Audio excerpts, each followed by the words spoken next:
આજની ધર્મકથા. પ્રણામ. મુનિ સુવ્રત સ્વામી ભગવાન એમના સમ્યક દર્શનની પ્રાપ્તિનો ભાવ, એ ભાવ એટલે શિવકેતુનો ભાવ. અને એ બાળ શિવકેતુ અત્યારે 8 વર્ષની ઉંમરનો છે. મનની અંદરમાં દ્રઢ નિર્ધાર કર્યો છે કે મારે દીક્ષા લેવી છે. હજી એને કોઈ જન્મથી જૈન ધર્મ મળ્યો નથી. એને ક્યાંય દીક્ષા ધર્મની કોઈ અનુભવ નથી થયો. જીવન આખામાં એક જ જૈન વ્યક્તિને એણે જોયો છે, અને એ છે એ શ્રમણ ભગવંત, જેમનું નામ પણ કદાચ એને હજી ખબર નથી. જેમના જીવનની એક પણ ચર્યા એમણે જોઈ નથી. જેમની સાથે બસ ફક્ત કેટલીક ક્ષણોનો, કેટલીક મિનિટોનો એ સહવાસ છે, પરિચય છે. પણ પૂર્વના ઋણાનુબંધો હતા. પૂર્વની અંદરમાં જે દુઃખ ભોગવ્યું હતું એનું જાતિ સ્મરણ જ્ઞાન થયું છે. અને એના કારણે મતિજ્ઞાનનો ક્ષયોક્ષમ હવે એવો વિસ્તાર પામ્યો છે કે 8 વર્ષની ઉંમર હોવા છતાં હવે એ જે રીતે વર્તે છે એ એની 8 વર્ષની ઉંમરની સાથે મેળ ખાય એવું જરા બી નથી. અને ખરા અર્થની અંદરમાં ધર્મ આ છે, જે મર્યાદા ઉંમરની, એની બહારની દ્રવ્ય વ્યવસ્થાઓની, એના વ્યવહારની, એ બધી તૂટે ને ત્યારે અંદરમાંથી જે પ્રગટે છે એ ધર્મની દિશા છે. આપણે ઘણીવાર આવું કહીએ કે હજી અમારી ઉંમર શું છે, ઉંમરને ને ધર્મને શું લાગે વળગે છે. શિવકેતુનો દ્રષ્ટાંત એ બહુ જ તાજું અને દ્રઢ દ્રષ્ટાંત છે આ વસ્તુ માટે. જે યુવાનોને એવું લાગતું હોય કે અમારી આ ઉંમર જ નથી આ કરવા માટેની, એમને બધાને ખરેખર આ દ્રષ્ટાંત વાંચવા કે સંભળાવવા જેવું છે. ઓલો 8 વર્ષનો બાળક, એને ખાલી એક વાર એક શ્રવણનો ભેટો થાય છે, અને એના શ્રવણપણાની અસર કેવી જબરદસ્ત થાય છે. આપણે છેલ્લા કેટલાય વર્ષોથી કેટલાય આવા શબ્દોને બહુ સામાન્ય રીતે સાંભળતા, વાંચતા, લખતા થઈ ગયા છે. હૃદય પરિવર્તન. કેટલી વાર આપણે બોલતા પણ હશું કે ઓહો શું પ્રવચન હતું, અમારું હૃદય પરિવર્તન થઈ ગયું, આ થયું, તે થયું, પરિવર્તન થઈ ગયું. આ શિવકેતુના ભાવમાં જે સાંભળવા મળે છે ને એ ખરું પરિવર્તન છે. એને ક્યાંય કોઈ દેખાડો નથી કર્યો, ક્યાંય કોઈ બેનર નથી લગાડ્યું, ક્યાંય કોઈ વોટ્સએપ નથી ફર્યો કે હવે હું આવો થઈ ગયો છું, જુઓ કેટલું સારું પરિવર્તન આવ્યું છે. પણ એના મનની અંદરમાં જે સત્વ પ્રગટ્યું છે, જે દ્રઢ નિર્ધાર પ્રગટ્યો છે, એ એનું પરિવર્તન છે. એણે એ જ મક્કમતાથી પોતાના પિતાને કહી દીધું છે કે પિતાજી, હું બહુ દ્રઢ છું કે આપ મને વ્રત માટે હા કહો, પછી હું ભોજન લઈશ. આ દ્રઢતા છે ને એ જડતાથી અલગ છે, એ આપણે સમજવું પડશે. આપણે નોર્મલ કોર્સમાં જડતા અને દ્રઢતાનો ફરક નથી સમજી શક્યા. જડ થઈને સામા ઉપર ગમે તે રીતે પ્રેશર મૂકીને વાત કરવી, ગુસ્સો કરવો, પોતાની વાત મનાવવા માટે ગમે તે ટેન્ટ્રમ્સ કરવા, આ બધું જડતા. પછી એ ધર્મ માટે હોય તો પણ જડતા. આપણે ત્યાં સાધક વ્યક્તિ એ દ્રઢતાવાળો હોય, જડતાવાળો ન હોય. સામાનું જે થવું હોય થાય, મારે શું ફરક પડે છે, આ વિચારધારા એ આરાધક સાધકની ન હોય. અહીંયા એ ક્યાંય પોતાના પિતાનો વિરોધ નથી કરતો, પણ પોતાની વાતને છોડતો પણ નથી. દ્રઢતા આ છે. અને એટલે એ મક્કમતા, દ્રઢતા જોઈ અને હવે એના પિતાને વિચાર આવે છે કે આટલા વખતમાં ક્યારે પણ આ છોકરો સામું બોલ્યો નથી. હંમેશા મારા ક્રોધથી ડરી ડરીને જીવ્યો છે, સાવ લાચાર ને ગરીબની જેમ. પણ આજે એનામાં કંઈક વિલક્ષણતા વર્તાય છે. એ ડરતો પણ નથી, ડઘાતો પણ નથી, ક્રોધ પણ કરતો નથી, મક્કમતાથી જવાબ આપે છે. બદલાયું તો છે જ. હવે આ બદલાવનું રહસ્ય જાણવું એ જરૂરી છે. પોતે પ્રાધ્યાપક છે, અધ્યાપક, પુરોહિત છે. આટલા બધા વિદ્યાર્થીઓને ભણાવે છે, એ સમજી શકે છે કે આ જે વર્તનનું પરિવર્તન છે એની પાછળ વિચારણાનું પરિવર્તન છે. પણ એ ક્યાંથી આવ્યું એ રહસ્ય જાણવા માટે હવે એને સામે બેસાડે છે, એની વાત કરવાની પોતાની આખી ઢબ બદલાવે છે. બોલ, તારે શેનું વ્રત લેવું છે? કોની પાસે લેવું છે? અહીંયા શિવ કેતુ કેટલીક ક્ષણો માટે એવું માનવા લાગે છે કે ચાલો પિતાજી આવા સ્વરમાં પૂછે છે એટલે ચોક્કસપણે હવે હું શાંત ચિત્તે મક્કમતાથી વાત કરીશ તો કદાચ મને હા પડી જશે. અને એના મુખમાંથી સત્ય ઘટના, સત્ય વાત નીકળે છે કે પિતાજી, મારે જૈન સાધુ પાસે વ્રત લેવા છે. આ બ્રાહ્મણો છે ને જૈન સાધુને સેવડો કે સેવડા. અને એના પિતાજી જૈન સાધુ પાસે મારે વ્રત લેવા છે એ વાક્ય સાંભળતા જ ઉછળી પડ્યા. શું બોલ્યો? સેવડા પાસે દીક્ષા લેવી છે? તો તું ભલે ભૂખ્યો રે, તરસ્યો રે, તું મરી જા, એનો પણ અમને વાંધો નથી. કુલાંગાર, તું કુળની દરેક મર્યાદાને ઉલ્લંઘન કરનારો પાક્યો. અને ક્રોધ એ હદ સુધી, પરાકાષ્ઠા સુધી આવ્યો કે પેલો પુરોહિત એ થરથર કંપવા લાગ્યો. અતિશય અઘટિત થઈ ગયું હોય, અબ્રહ્મણ્ય સંભળાઈ ગયું હોય એવી વ્યથા એના કંપનમાં અનુભવાતી હતી. એણે હવે આ વાત જરા પણ આગળ વધે જ નહીં એટલા માટે સીધો જ એને છેલ્લો દોર અપનાવ્યો અને પોતાનું આખરી નામું એને જાહેર કરી દીધું કે દુષ્ટ, તને તો કોઈ લાજ શરમ નથી, તને તો કોઈ કુટુંબની આબરૂની પડી નથી, પણ અમારે ઢાંકણીમાં પાણી લઈને ડૂબી મરવા જેવું કાર્ય તું અમને કરે છે. તું મરે કે જીવે, જે થવું હોય તે થાય, પણ પેલા ક્ષુદ્રો એવા સેવડા પાસે તને વ્રત લેવાની રજા નહીં મળે, નહીં મળે, નહીં જ મળે. અમારે સમાજ વચ્ચે જીવવાનું છે અને અમારી આબરૂને પણ જાળવવાની છે. ચાલ ખસ અહીંથી અને અમને જમી લેવા દે. અને એને હડસી લીધે છે. એ જે ક્રોધ હતો ને, જે આપણી કલ્પના બહારનો છે, આપણે એનું વર્ણન નથી કરી શકતા, પણ એને અનુભવનાર માણસ તો ભાંગીની તૂટી જ પડે. આ હદ સુધીની ક્રૂરતા એ જોયા પછીથી હવે કોને મન થાય કે ફરીથી અત્યારે વાત ઉચ્ચરે? પણ આ શિવ કેતુ હતો. ભલે હતો એ આ જ બ્રાહ્મણનો દીકરો, પણ અત્યારે એ પેલા શ્રમણનો માનસ પુત્ર બન્યો છે. અને પિતાજીના આક્રોશભર્યા વચનની સામે એણે પણ પિતાજીને બહુ જ દ્રઢતા સાથે ફરીથી કીધું કે પિતાજી, આપના જેવા પંડિત પુરુષને આવો ક્રોધ શોભતો નથી.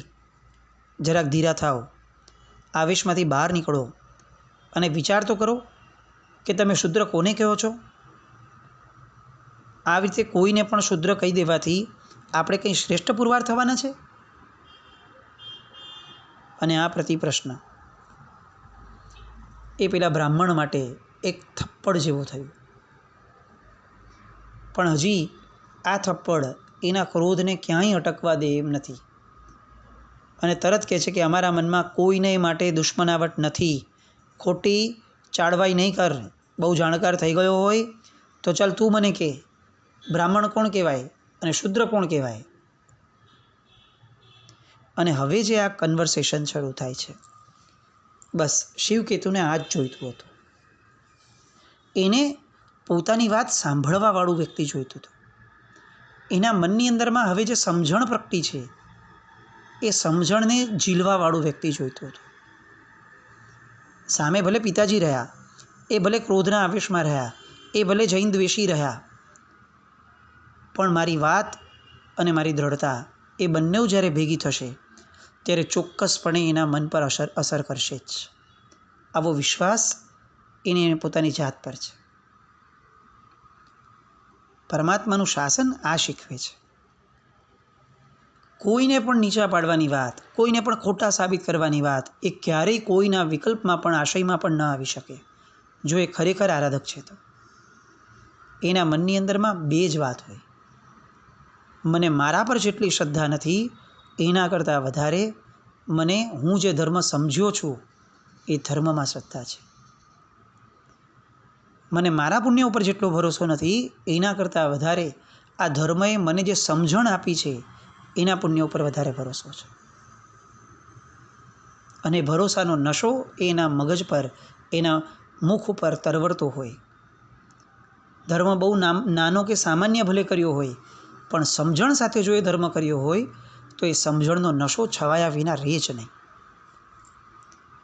આજે આપણે 40-40 વર્ષથી પૂજા કરવા છતાં પણ આપણા મુખ ઉપર એક પણ વાર આનંદ નથી લાવી શકતા, કારણ કે સમજણ વિનાના ધર્મની કિંમતો એ બાહ્ય વર્તનની અંદરમાં પણ પરિવર્તન લાવવાની નથી. તો આપણા ભાવમાં પરિવર્તન લાવશે, આપણા ભાવમાં પરિવર્તન લાવશે.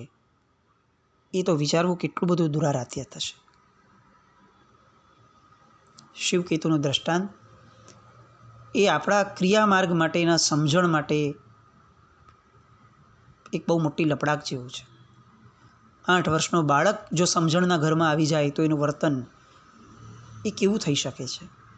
એના મનનો આનંદ એને એની ઉંમરનો તકાજો ભૂલાવી દે એવો થઈ રહ્યો હોય. બસ આ વાત જે હવે શરૂ થવાની છે.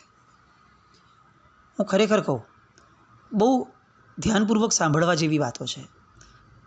આપણા ઘરમાં કોઈ યંગસ્ટર હોય ને તો રોજ એની હારે આ શેર કરવા જેવું છે.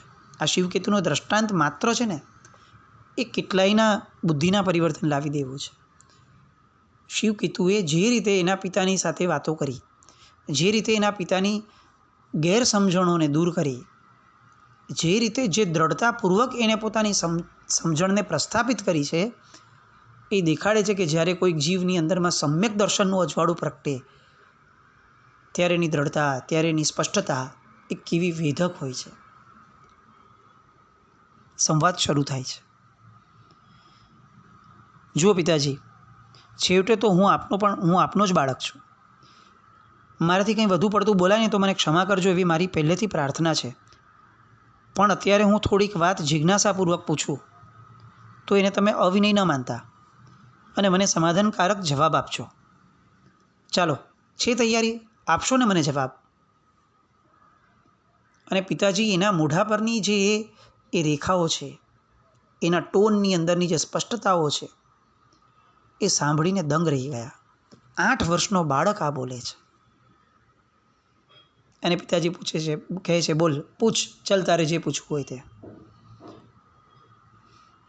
વિશ્વભૂતિના મનની અંદરમાં જે ક્રોધ છવાયેલો હતો એની જગ્યાએ વિસ્મય એ છવાઈ ગયો. અને હવે એને આ શિવભૂતિ શું પ્રશ્નો પૂછે છે એ જાણવામાં ને માણવામાં, એ સમજવામાં એને રસ પડવા લાગ્યો થોડો થોડો. આમ તો પોતે બ્રાહ્મણ છે, પંડિત છે, જ્ઞાનમાં રસ ન પડે તો એ બ્રાહ્મણ છે નો.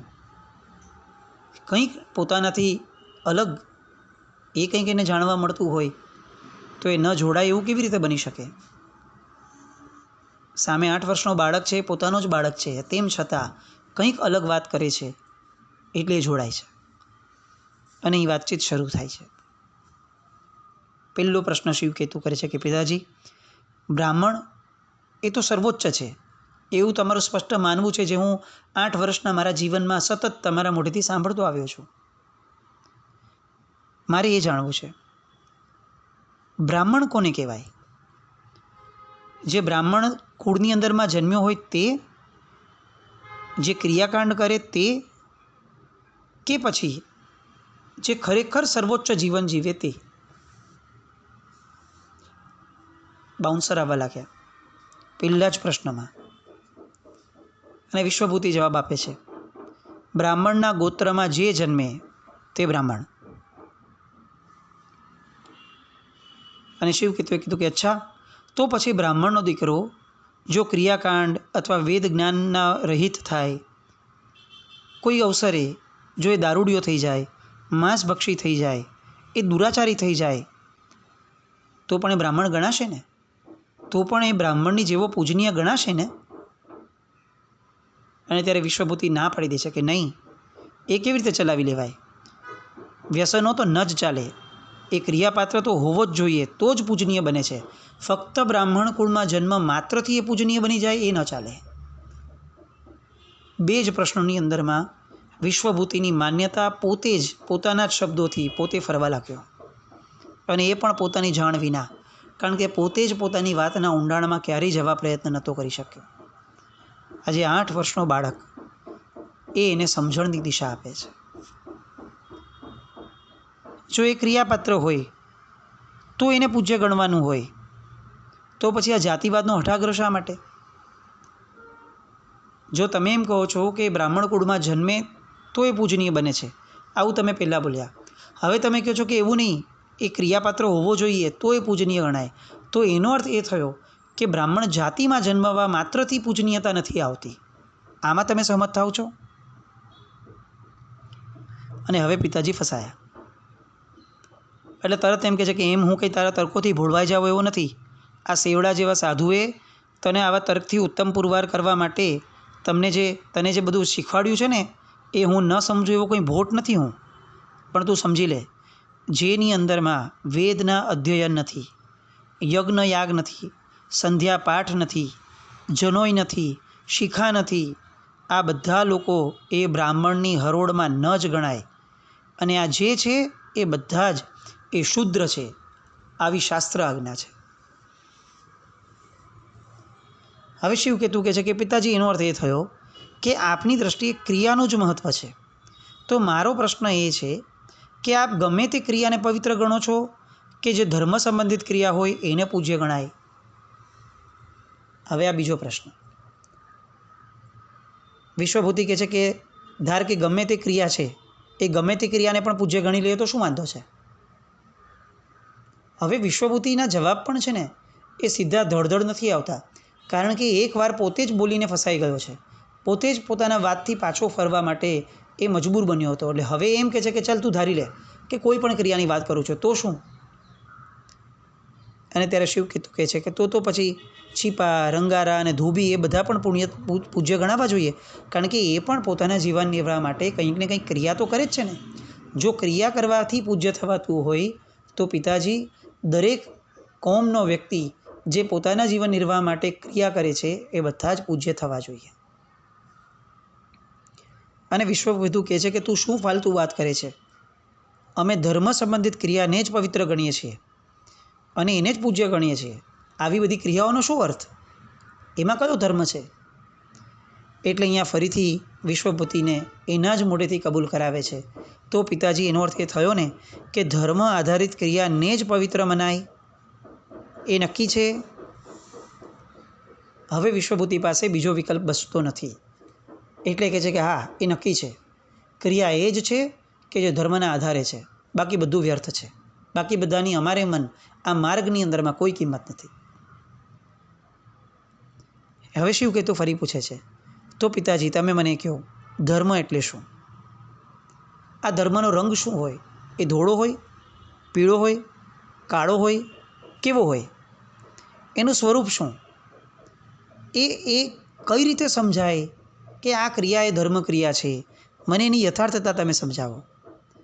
એટલે સૌથી પહેલાં તમે મને એમ કહો કે ધર્મ એટલે શું? વિશ્વભૂતિ જે કેટલાય લોકોને અત્યાર સુધી પોતાના જીવનની અંદરમાં વેદ જ્ઞાન આપી ચૂક્યો છે, એ વિશ્વભૂતિ અત્યારે જાણે એના માથે પરીક્ષક આવ્યો હોય એવું અનુભવે છે. પણ એક પ્રવાહ ચાલે છે. એટલે પ્રવાહની અંદરમાં એ પણ હવે એને કહે છે કે એમાં પૂછવાનું શું હોય? આપણે જે કરીએ ને એ બધો ધર્મ. યજ્ઞ એટલે ધર્મ, અગ્નિ હોમ એ ધર્મ, વેદનું અધ્યયન એ ધર્મ, બ્રાહ્મણને ઉચિત એવી તમામ વસ્તુઓ એ બધું ધર્મ. 8 વર્ષનો થયો, તને આટલું પણ ના આવડ્યું? અને જો આ ન આવડ્યું હોય ને તો સમજી લે, આ જે પણ બ્રાહ્મણના ધર્મ માટે કરવાનું કીધું એ બ્રાહ્મણની ક્રિયા એ ધર્મ, અને બ્રાહ્મણના સિવાયની જેટલી પણ ક્રિયા છે એ બધો જ અધર્મ. વાત પૂરી થઈ ગઈ.